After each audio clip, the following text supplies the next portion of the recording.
अशोक, इनका जन्म 304 ईसा पूर्व में पाटलिपुत्र में हुआ था। बौद्ध ग्रंथों के अनुसार अशोक ने राजा बनने से पहले अपने 99 भाइयों की हत्या करा दी थी। 269 ईसा पूर्व में अशोक ने अपना राज्याभिषेक कराया। राज्याभिषेक के 8वें वर्ष अर्थात 261 ईसा पूर्व में अशोक ने कलिंग पर आक्रमण कर दिया। कलिंग आक्रमण की जानकारी खारवेल के हाथी गुफा अभिलेख से मिलती है। वीवीआई लाइन है, इसे याद रखिएगा। इस अभिलेख के अनुसार कलिंग आक्रमण के समय कलिंग के राजा नंदराज था। कलिंग में हुए भीषण नरसंहार को देखकर अशोक का हृदय परिवर्तित हो गया। ऐसा माना जाता है कि अशोक ने हाथियों को प्राप्त करने के लिए कलिंग पर आक्रमण किया था। कलिंग आक्रमण के बाद अशोक ने बौद्ध धर्म अपना लिया। इसे बौद्ध धर्म अपनाने की प्रेरणा इसके भतीजे निग्रोध से मिली, जबकि बौद्ध धर्म की शिक्षा उपगुप्त ने दी थी। अशोक का बौद्ध धर्म उसका व्यक्तिगत धर्म था।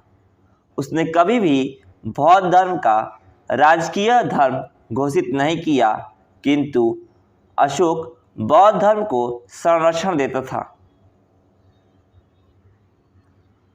अशोक ने बौद्ध धर्म के प्रचार के लिए अपने बेटे महेंद्र एवं बेटी संघमित्रा को श्रीलंका भेजा। श्रीलंका के राजा ने सिंगली संप्रदाय को छोड़कर बौद्ध धर्म अपना लिया। अशोक धार्मिक रूप से सहिष्णु था, अर्थात वह किसी भी धर्म के साथ भेदभाव नहीं करता था। मित्रों, एक क्वेश्चन पूछा गया था एसएससी के एग्जाम में कि श्रीलंका के राजा बौद्ध धर्म अपनाने से पहले किस संप्रदाय से संबंधित रखते थे? तो राइट आंसर होगा सिंगली संप्रदाय। अशोक ने आजीवक संप्रदाय के लोगों को गया में स्थित बराबर की पहाड़ियाँ में 4 गुफाओं का निर्माण कराया। पहला है सुदामा, दूसरा है कर्ण, तीसरा है चौपड़ा और चौथा है विश्व झोपड़ी दान में दिए। अशोक की 5 पत्नियां थी, जिसमें अशोक पर सर्वाधिक प्रभाव कारुवाकी का था। अशोक भारत का पहला ऐसा शासक था जिसने अपने संदेशों को अभिलेख के माध्यम से जनता तक पहुंचाया।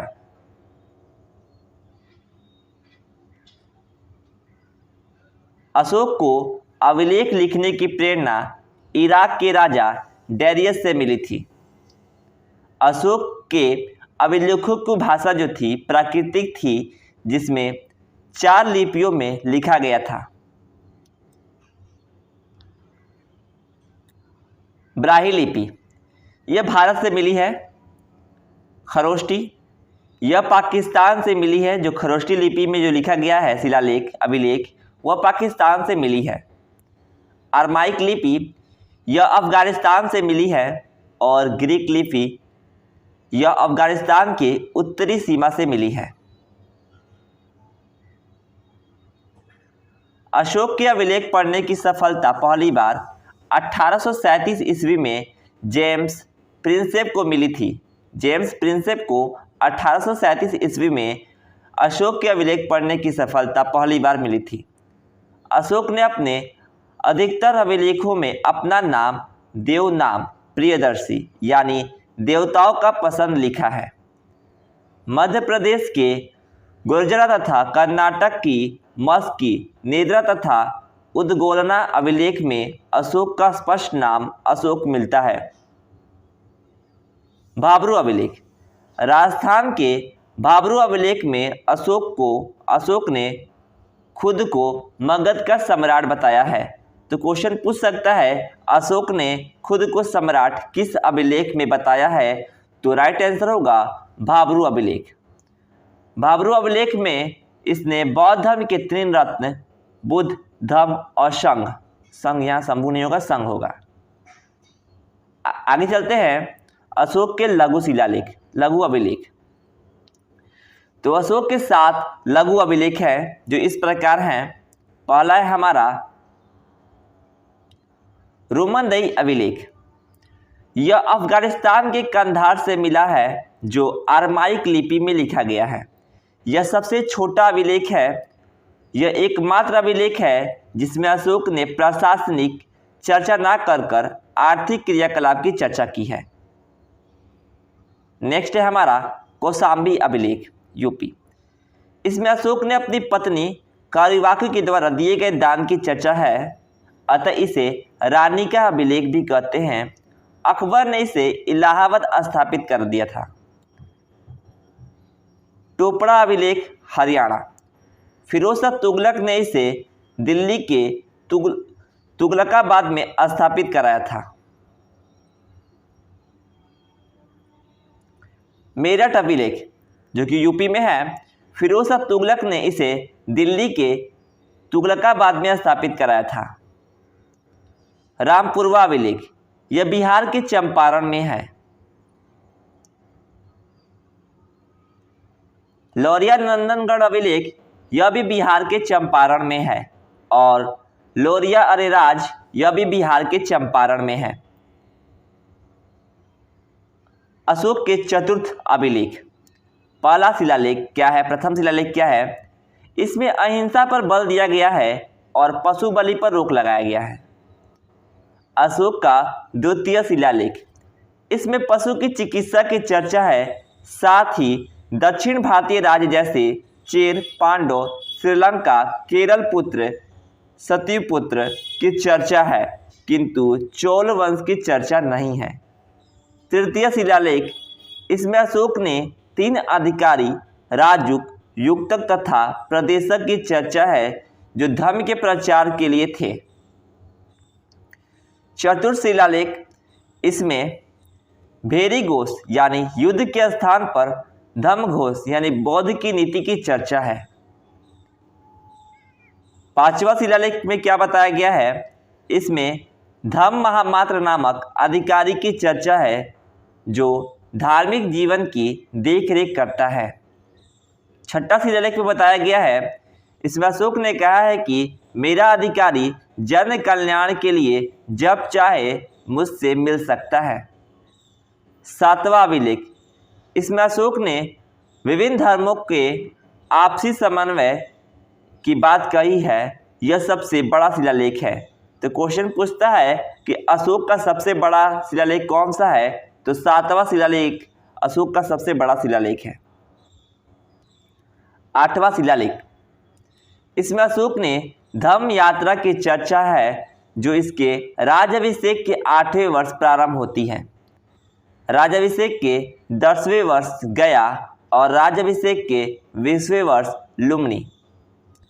9वां शिलालेख, इसमें अशोक ने छोटे छोटे त्योहारों पर प्रतिबंध लगा दिया था। 10वां शिलालेख, इसमें धर्म के महत्व के बारे में बताया गया है। 11वां शिलालेख, अशोक ने कहा है मेरा अधिकारी ब्राह्मणों को ना सताए। 12वां शिलालेख, इसमें स्त्रियों की स्थिति को सुधारने के लिए स्त्री महामात्र नामक अधिकारी की चर्चा है। 13वां शिलालेख, इसमें कलिंग युद्ध की चर्चा है। तो साथियों यह भी क्वेश्चन पूछा गया था कि किस अभिलेख में कलिंग युद्ध की चर्चा है? तो राइट आंसर होगा 13वां शिलालेख। 14वां शिलालेख, अशोक ने कहा है कि मैंने ऊपर लिखे गए शिलालेखों के अतिरिक्त बहुत सारे काम किए हैं जो इसमें नहीं लिखा गया है, इसके लिए लिखने वाला जिम्मेदार है, मैं नहीं। आगे चलते हैं। सर एकुना अभिलेख, यह अफगानिस्तान के कंधार से मिला है जो ग्रीक तथा अरमाइक भाषा में है। कलिंग अभिलेख में अशोक ने कहा है कि संसार के सभी मानव मेरी संतान पुत्र हैं।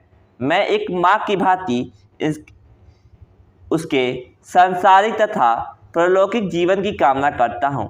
अशोक ने कहा है कि जिस प्रकार एक माँ अपने बच्चे को योगधाम को देकर निश्चित हो जाती है, उसी प्रकार मैं भी समाज की देखरेख करने के लिए राजुक को नियुक्त करता हूँ। राजुक अच्छे व्यक्ति को पुरस्कृत करते हैं और गलत व्यक्ति को दंडित करते हैं। अशोक को अभिलेख लिखने के लिए पत्थर उत्तर प्रदेश के चुनार से मिला है। अशोक की धम्म यात्रा। अशोक ने लोगों को नैतिकता सिखाने के लिए जो नियम कानून की सहायता बनाई थी उसे ही धम्म कहते हैं। अशोक का धम्म स्वनियंत्रण पर आधारित था। अशोक ने कहा था कि व्यक्ति अपने माता पिता की आज्ञा माने, व्यक्ति ब्राह्मण तथा भिक्षुक का आदर करे, व्यक्ति दास तथा सेवकों के प्रति उदार रहे, व्यक्ति को जियो और जीने दो के दो पालन करना चाहिए। ये जियो और जीने दो का पालन करना चाहिए। मौर्यकालीन अर्थव्यवस्था। इस समय अर्थव्यवस्था का मुख्य आधार कृषि, पशुपालन तथा कारखाने थे और शिक्षा का सबसे बड़ा केंद्र तक्षशिला था। सरकारी भूमि को सीता भूमि कहा जाता था। मौर्यकालीन संगठन श्रेणी। यह शिल्पकारों का संगठन था। निगम यह व्यापारियों का संगठन था, जबकि सातवाह या कारवा यानी काफिला का संगठन था। मौर्यकालीन सैन्य व्यवस्था। मौर्यकालीन सैन्य व्यवस्था बहुत ही विशाल थी। इस समय अस्थायी तथा अस्थायी दो प्रकार के सैनिक रहते थे। मौर्यकाल की सेना दंडों से तिगुनी थी। जस्टिन ने कहा था, मौर्य की सेना डाकुओं का एक गिरोह है। प्रशासनिक व्यवस्था।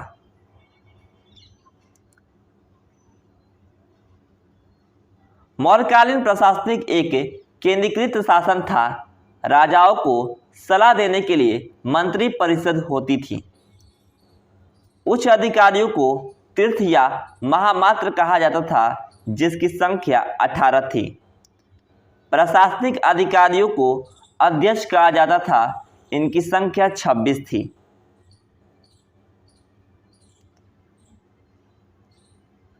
सीताध्यक्ष कृषि विभाग, आकाराध्यक्ष खनन विभाग, लक्ष्मणाध्यक्ष मुद्रा विभाग, राजछिन पुलिस विभाग और धर्मस्थली दीवानी न्यायालय यानी धन।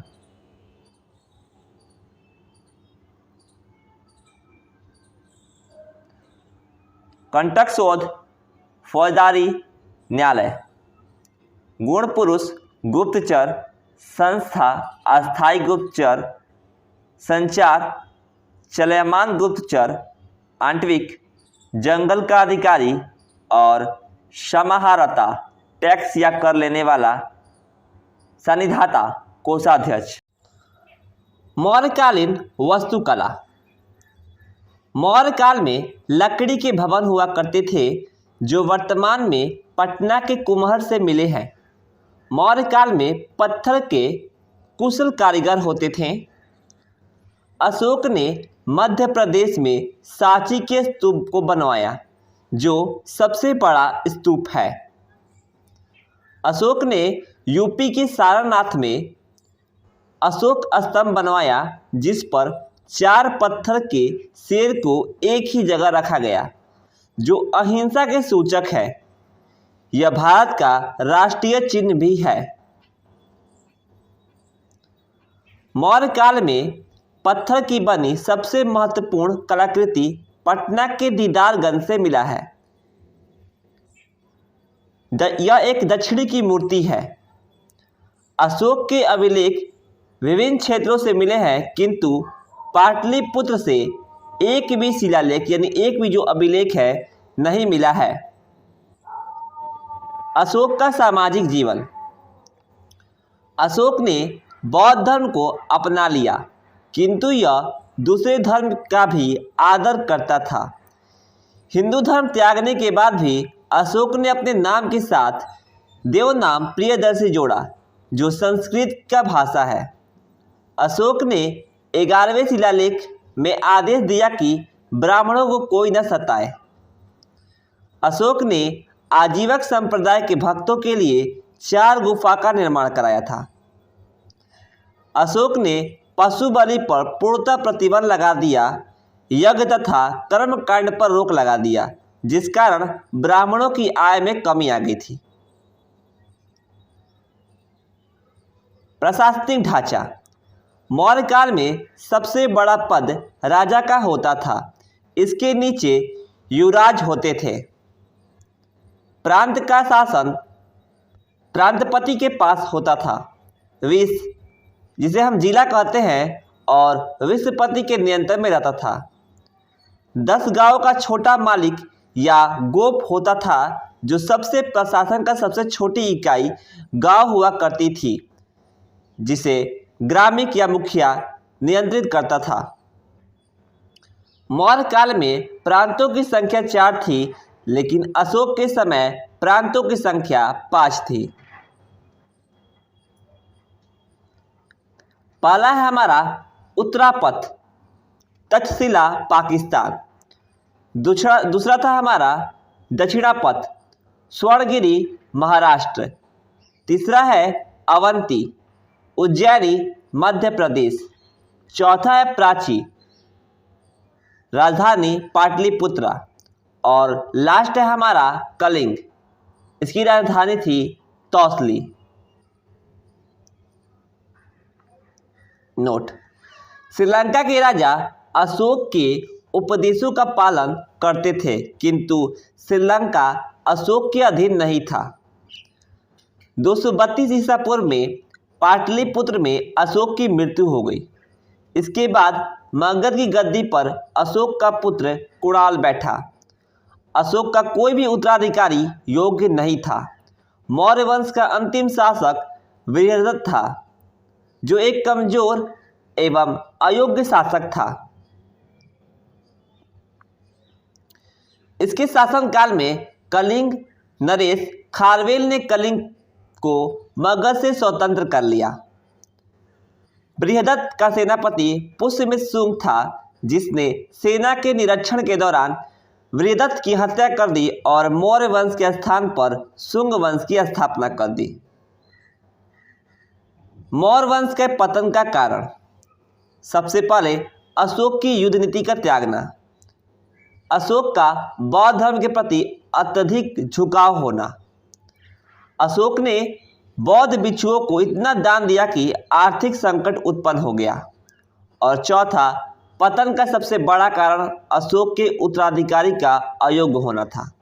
साथ ही साथ विभिन्न अधिकारियों का भ्रष्टाचार में लिप्त होना। नोट: मौर्य काल में वर्ष की शुरुआत आषाढ़ अर्थात जुलाई महीने से हुआ करती थी।